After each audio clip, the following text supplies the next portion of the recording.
தாராளமாக எடுத்துக்கொள்ளலாம். நாங்கள் தீர ஆலோசித்து அமர உட்கார்ந்து திராவிட இயக்கத்தை காக்க திமுகவோடு உடன்பாடு கொள்வதென்று முடிவெடுத்து நாடாளுமன்ற தேர்தலிலும் சட்டமன்ற தேர்தலிலும் உடன்பாடு வைத்திருந்தோமோ அதே நிலைப்பாடு தான் இப்பொழுதும் இருக்கிறது.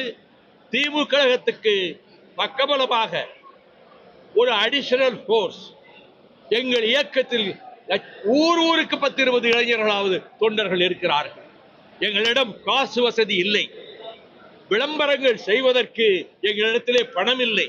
பக்கம் பக்கமாக விளம்பரம் போடவோ தொலைக்காட்சிகளிலே விளம்பரம் போடவோ பணமற்றவர்கள் நாங்கள். ஆனால் அதனால் இருட்டடிப்புக்கும் மொத்தத்தில் ஆளாகிறதும் மறுமலர்ச்சி திமுக தான். ஆனால் தமிழகம் பூராவிலும் 94க்கு பிறகு என்னோடு இருந்த அந்த தோழர்கள் இன்றைக்கும் அதே வீறு கொண்ட உணர்ச்சியோடு கட்சியிலே இருக்கிறார்கள்.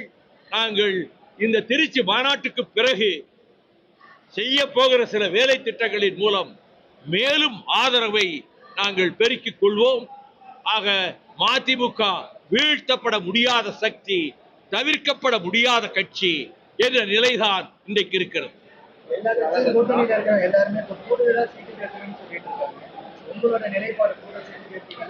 சீட்டு பற்றி யாரும் பேசல, அவங்க சொல்லிட்டு இருக்காங்க.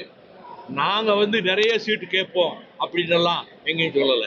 முதன்மை செயலாளர்கிட்ட உங்களை போல நிருபர்கள் விடாம திரும்ப எத்தனை சீட்டு தான் நிற்பீங்க போது 8 இடங்களிலே வெற்றி பெற்றால் கட்சிக்கு அங்கீகாரம் கிடைக்கும்.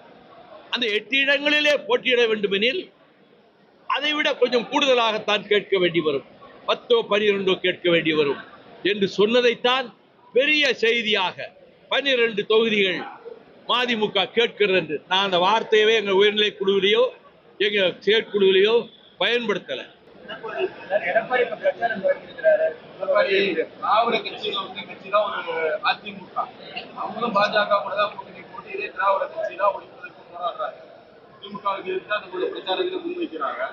அதிமுக ஒரு திராவிட இயக்கம் என்று ஒப்புக்கொள்ள முடியாத அளவுக்கு தவறுகள் செய்து கொண்டிருக்கிறது. ஆகவே அதனை நான் திராவிட இயக்கமாக கருதவில்லை. அவரோட நிலைப்பாடு அறிவிச்சாரு, தனியா தான் நிக்க போறேன்னு. அதிகாரத்துல ஆட்சியில் 10 தரேன்னு சொல்றாரு. நாங்க திமுக தலைமையிலான அணியில உறுதியா இருக்கிறோம். விஜய் கலை உலகிலிருந்து ஒரு கட்சியை தொடங்கி இருக்கிறார். அவர் கட்சியை எப்படி நடத்தி கொண்டு போக வேண்டுமோ அவர் கருத்துக்களை சொல்கிறார். அதற்கெல்லாம் நாம் பதில் சொல்ல முடியாது. ட்ரெண்ட ஃப்ரெண்ட் ஆக்கிக்கோங்க. தந்தி டிவியின் சப்ஸ்கிரைபர்ஸ் அண்ட் ஃபாலோவர்ஸ் குடும்பத்துல நீங்களும் இணையுங்க.